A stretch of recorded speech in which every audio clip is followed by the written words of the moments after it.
Welcome back to our YouTube channel JK वो study point. आज हम करेंगे क्लास 11th पॉलिटिकल साइंस का एक इम्पॉर्टेंट क्वेश्चन जो 6 मार्क्स में आया रहता है।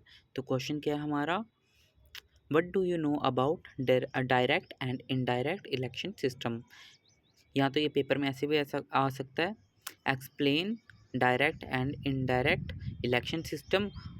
तो या तो ऐसा पूछा जाएगा, explain different types of election system in India. तो आपने सभी में यही आंसर लिखना है। तो हेडिंग दे देनी है ऊपर, direct and indirect election system, फिर उसका हमें इंट्रो देना है, फिर नीचे उसका इलेबोरेशन देना है डायरेक्ट और इनडायरेक्ट सिस्टम का। फिर उसके बाद में डायरेक्ट इलेक्शन सिस्टम को एक्सप्लेन करना है, एग्जाम्पल और एडवांटेजेस और डिसएडवांटेजेस देके। फिर उसके बाद में इनडायरेक्ट इलेक्शन सिस्टम का भी इलेबोरेशन देके, एग्जाम्पल देके, एडवांटेज और डिसएडवांटेज देना है। फिर और एंड में क्या करना है, कंक्लूजन देना है। तो इंट्रो देना, पहले इंट्रो में क्या लिखना है, elections are backbone of a democratic system, कि इलेक्शन क्या बैकबोन होती है डेमोक्रेटिक सिस्टम में। जो ये लोकतांत्रिक सिस्टम रहता है उसमें क्या, ये बैकबोन का, रीढ़ की हड्डी का काम करता है।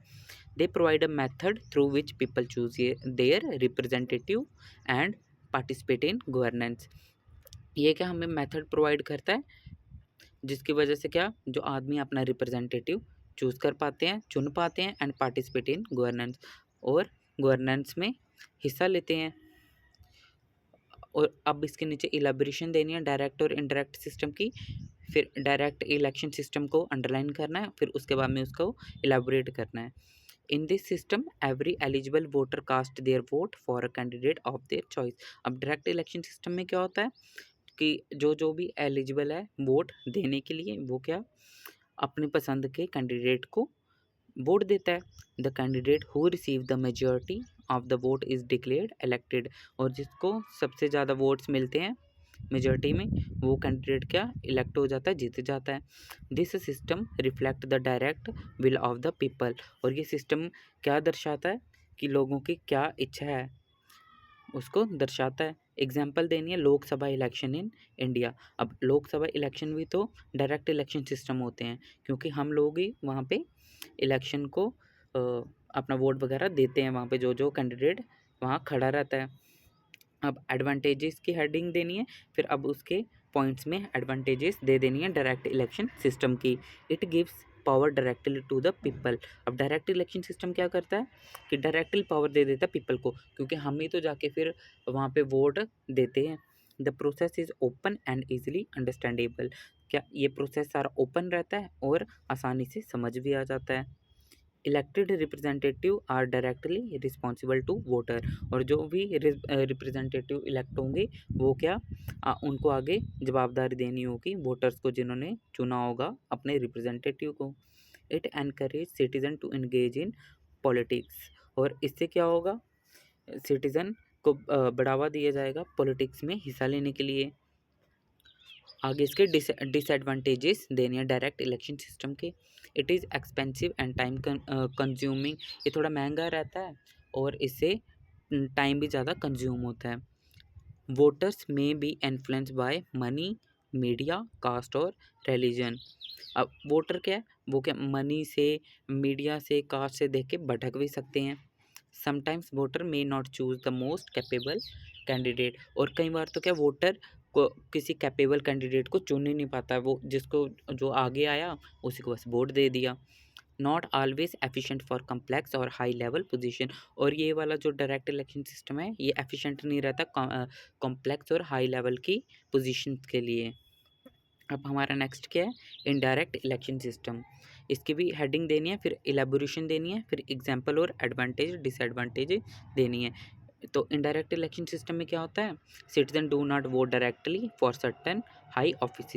जो सिटीजन है, हम लोग हैं, हम डायरेक्ट वोट नहीं करते ऑफिसर्स वगैरह को, जहाँ तो किसी को। तो instead they elect a group of representative, उसके बदले हम क्या करते हैं, एक ग्रुप को इलेक्ट कर देते हैं रिप्रेजेंटेटिव, जिसको हम क्या बोलते हैं, electoral college. Who then choose the final leader, और वो बाद में क्या फाइनल लीडर को चूज़ कर लेते हैं। This system is often use for important और स्पेशलाइज्ड पोजीशन, और ये सिस्टम क्या इम्पॉर्टेंट और जो स्पेशलाइज पोजीशन रहती हैं ऊपर, जैसे कि हमारे प्रेसिडेंट का भी इनडायरेक्ट इलेक्शन सिस्टम होता है वैसे। तो एग्जांपल में आप दे सकते हो election of the president of India.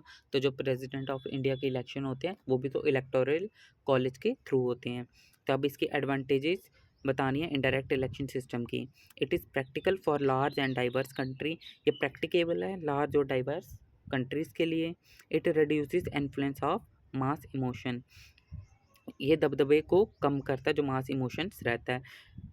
Experience representative make informed choices.